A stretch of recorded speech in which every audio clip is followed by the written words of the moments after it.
Hey, it's Taoping Airlines Math Industry, and what we're going to learn about is inverse trigonometric functions, and we're going to evaluate them.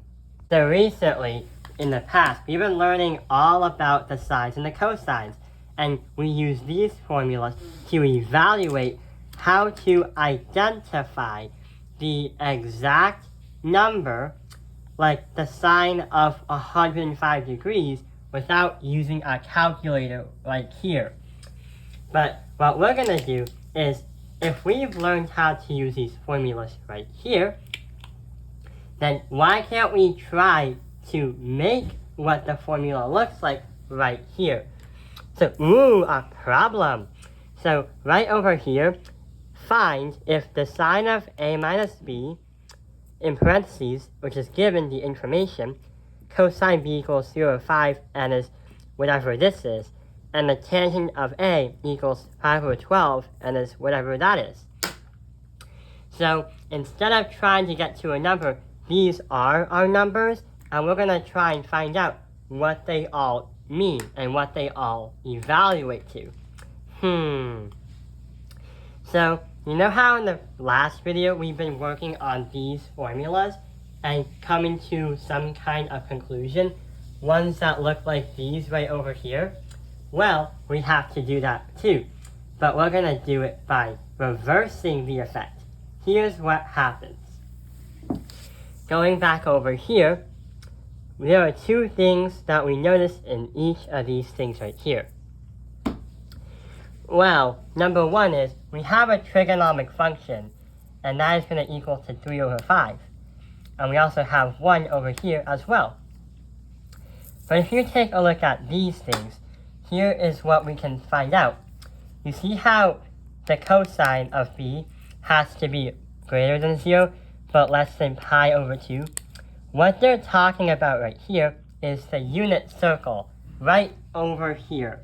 So we can say 0 to pi/2 is going to be in quadrant 1. And right over here, 0 and pi/2 is also quadrant 1.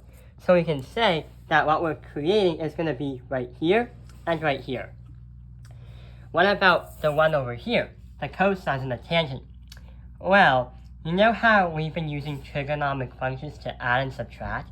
Like the sine 45 minus sine 30 to get sine 15? Well, we have to do something different in this scenario. What we're going to do is make a triangle, because it's not saying cosine parentheses of this.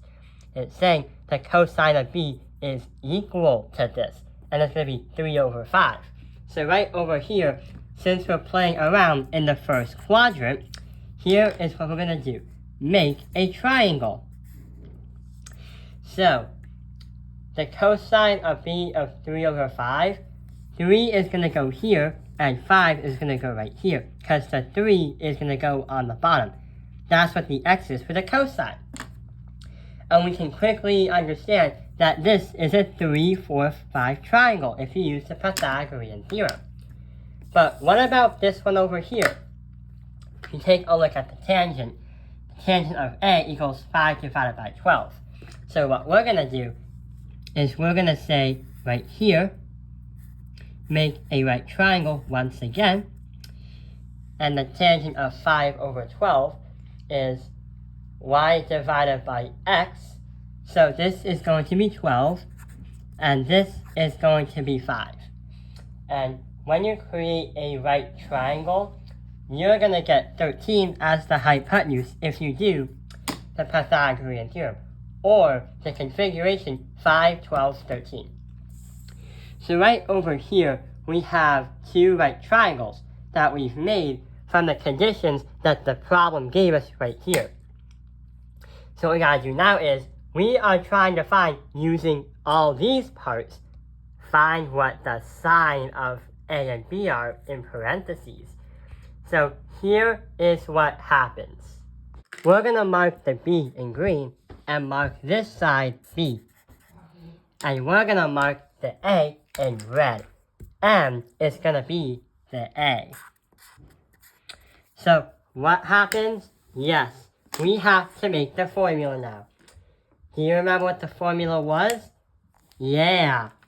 Since we're trying to find the sine, we're going to get the sine of a minus b, parentheses, equal the sine of a, parentheses, cosine of b, minus the cosine of a, sine b.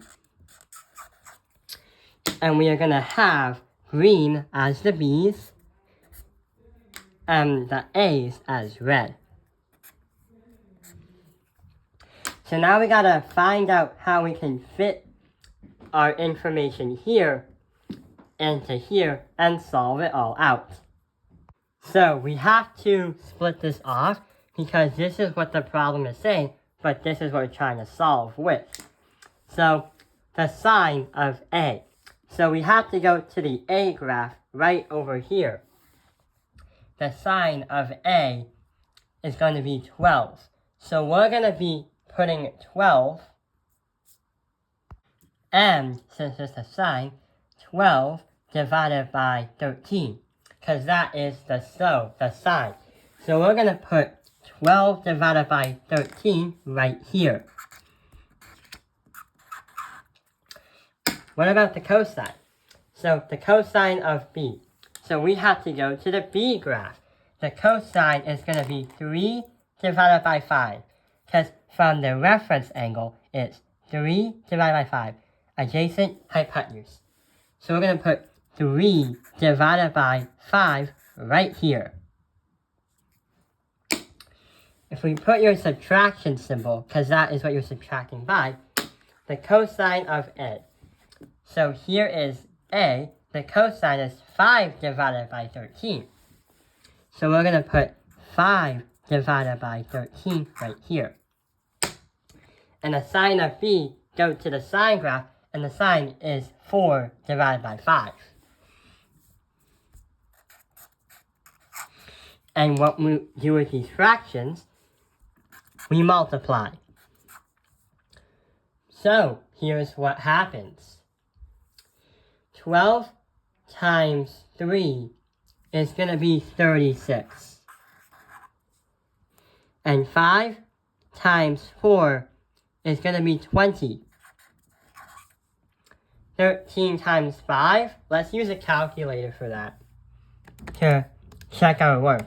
So if we do 13 times 5, you get 65. So here is 65, and here is 65 right here. So when you subtract them, you're going to get an answer of 16 divided by 65. And that is our evaluated answer. So that is how you evaluate inverse trigonometric functions.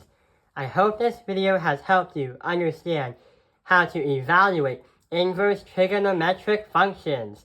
Thank you for watching Taoping Airlines Math Industry. Like and subscribe.